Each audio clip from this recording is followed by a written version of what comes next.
This one came in from Anonymous. Anonymous emails this. What practices do you recommend for men for Lent? In the East, kind of the way we approach the Great Fast, we call it, during Lent, is you have the sort of maximal tradition, which has there's even a few different variations of that depending on, the monk you might be looking at or where you are in the East, but it's pretty strict. And then there's sort of like the legal minimum, and there are sort of compromises in between. So the idea is to strive for the maximum that you can do and to be generous with God. So there are some who, just as a family custom, will keep something like the full traditional Great Fast. So I was going to throw out some different possibilities with this. So as far as prayer, and this is the case for the priestly office and the prayer we do in the church, it's important during Lent to kind of step up your prayer. What I would recommend is that during the day, you have a single kind of anchored time of prayer, at least 15, 20 minutes, where it's set apart for God. And for some people, that's, better in the morning. Sometimes it's better in the evening or even, at night before you go to bed. The time isn't as relevant as the regularity. And, for someone who's busy during the day, maybe the optimal time is later on when things calm down in the evening. But a single anchored time is kind of like a well to draw from spiritually, and then to have a sort of spirit of recollection throughout the day, meaning that whenever one is prompted to, turn to God, to, really turn to God in whatever moment there's an impulse to do that. It doesn't mean that you have to stop everything you're doing indefinitely. It's more a matter of directing the mind and heart to God and remembering that we're always in his presence in one way or another. Along with that would be the importance of spiritual reading, kind of feeding the intellect in a sense. One of the things that's very strong in the Eastern tradition is the Jesus prayer, which is very simple. Lord Jesus Christ, Son of the living God, have mercy on me, a sinner.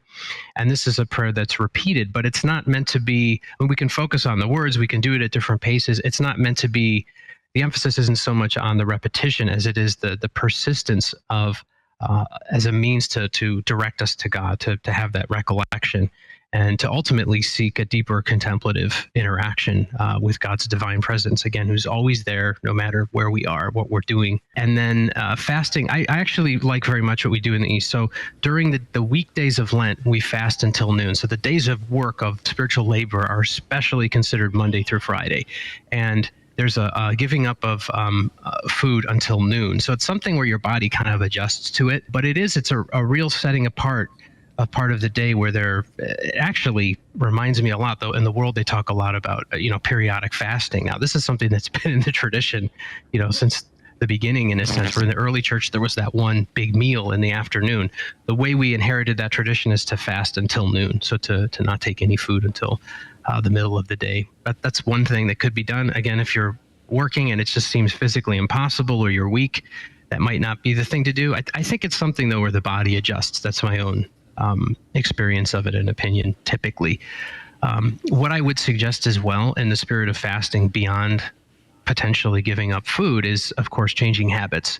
I think in our contemporary culture, particularly devices, we tend to default to using the screens in one way or another, and to put those away and kind of fast from them and replace them with whether it's, as I mentioned, prayer or actually interacting with other persons.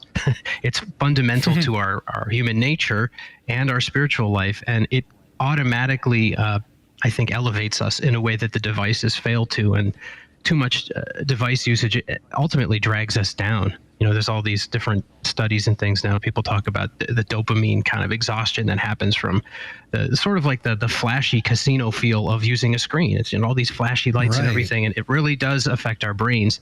So to reorient in a way where we're closer to what's according to our human nature.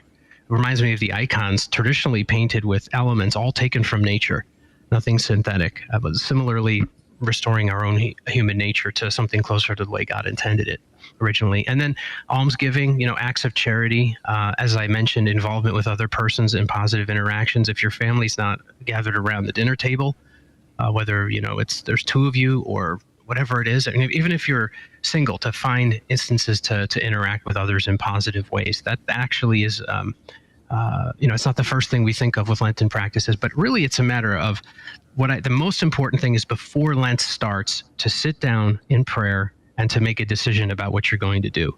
And not so ambitious that you'll have an exhaustion in the spiritual life where, you become, in a sense, burning yourself out, but not too timid either. Something where you kind of know what you're capable of from previous Lents and you pushed beyond that, and you decide and settle in prayer what you're going to do, whether it's as a family or as an individual, and then to just stick to it. The decision to go forward and do it, I found with fasting, is the most difficult hurdle. Once you're in the midst of it, it's just what you've committed to. So it's something it's taken for granted. So those are different possibilities, I would say, for approaching Lent. And you could take any of those and sort of adopt them as fits.